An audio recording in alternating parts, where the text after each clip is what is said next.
Hello, I am Brian Foster, and I'm talking about Spiritism. And today I'm going to talk about the Bible, the New and the Old Testament. First, Spiritism was codified by Allan Kardec in the 1850s. What happened was he asked a series of 1,019 questions to various mediums who did not know the existence of each other or that each other had the same questions. Allan Kardec only codified the answers if from different mediums the answers were the same or similar. All this was organized by the Spirit of Truth as promised to us by Jesus Christ in the New Testament. I will send you a consoler, the Spirit of Truth, that will give you more information. I'm paraphrasing. So let's talk about it. A spirit said to use the Bible for its spiritual messages. Do not abuse it just to create dogma. Where did I get this? Well, this is what Spiritism tells us also, but I wanted to additionally bring to you a message from a spirit, and it was given to a medium in the late 19th century, early 20th century. So, what was the message and how did all this begin? Well, the spirit, who wished to remain nameless, died in an accident, very religious man, in the late 19th century. His story is in the book, Through the Mist. It is available on PDF, and if you go to my site, nwspiritism.com, you can find it you can join my Facebook group and then find it in the files section of my Facebook group. I have it downloaded there. It's in PDF. So, what did he say? Well, he talked with a spirit teacher while he was in heaven about the Bible. And the spirit replied, putting the Bible in context with all the religious messages from the spirit world. What the spirit told him was very enlightening. This is a quote. The men who wrote those books were men who walked and talked with God, and their communings are recounted for the comparison and encouragement of others, not to supersede or prevent such companionship in the future.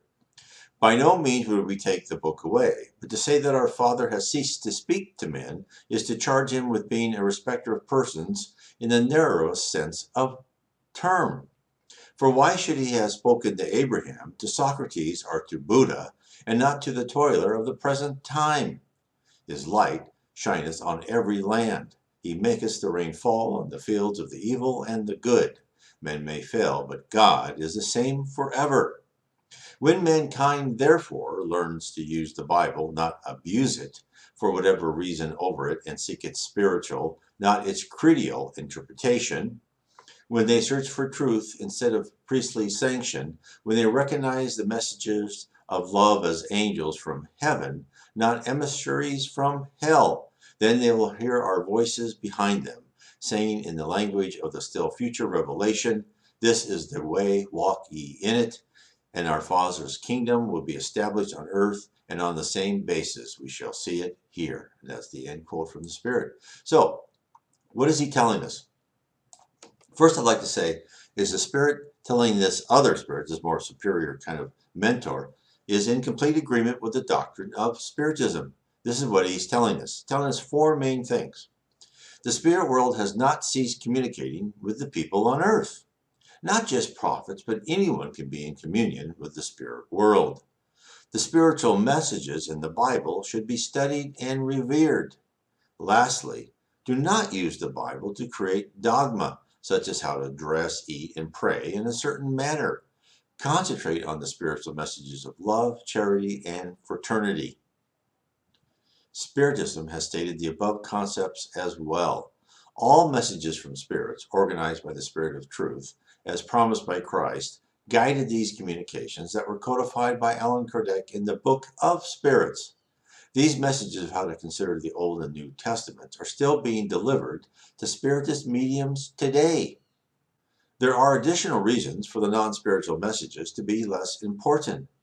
Spiritism notifies us that the communications to men and women during past times were tailored to their specific level of culture and technology. Christ knew full well that he could only touch upon some things and not expose the entire picture of the spirit world. Therefore, he talked in parables. The spirit world doesn't shock you with facts. They give hints and let you figure out what they were attempting to teach you. In this manner, the knowledge they impart becomes more concrete within you.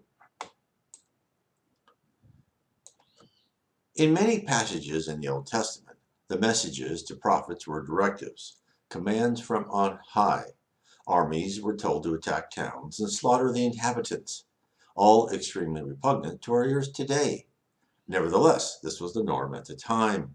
If the primitive people of the time were commanded to conquer the city, but treat everyone nice once it was taken, no one would have listened or obeyed. These ancient people first needed to comprehend the power of God. Jesus came to introduce advanced concept, the power of love, forgiveness, and charity. He added more detail about how to enter heaven and what the populace should do to achieve this great destination. But even he could only reveal so much. The idea that might makes right was still strong during the time of Christ. In fact, 400 years earlier, Socrates was killed arguing against this concept. Hence, Christ came to reason and consult with those who would listen, not to impose. Then, in the 1850s, the Spirits book was codified by Allan Kardec. Spiritism came to inform and allow everyone to come to their own conclusion. And this philosophy is still paramount with Spiritists today. Nothing is pushed, only the new revelations from Kardec in the 19th century to the latest messages from high spirits, from mediums such as Chico Xavier and Divaldo Franco, are referenced and offered for those who are curious about the spirit realm and their own journey to higher spirituality. To fully understand your situation and your immortal future on earth and in the spirit world, the world where we all belong, and that is our natural home, read my book, The Spirit Realm. Spiritism has revealed the reality of our existence. God bless.